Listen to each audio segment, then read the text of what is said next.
அல்லாஹ் குர்ஆனிலே சொல்கிறான், ஒருவன் முயற்சி செய்தால் அந்த முயற்சியுடைய பலனை பெற்றே தீருவான். அது உலக காரியத்திலும் சரி, மறு உலக காரியத்திலும் சரி.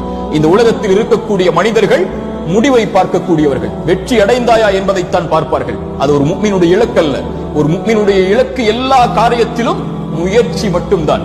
எல்லா காரியத்திலும் முழு மூச்சோடு உடலை தயார்படுத்துவதாக இருந்தாலும், உள்ளத்தை தயார்படுத்துவதாக இருந்தாலும், தன் குடும்பத்தை தயார்படுத்துவதாக இருந்தாலும், தன் செல்வத்தை தயார்படுத்துவதாக இருந்தாலும், தன்னுடைய சமூக அந்தஸ்தை உயர்த்துவதாக இருந்தாலும், ஈமானுடைய காரியங்களிலும் மறு உலக காரியங்களிலும் உலகத்தில் யார் அவர்களோடு வாழ்ந்தாலும் அதில் 10ல் 1 அவன் ஒருபோதும் வாழ்ந்து மடிய மாட்டான்.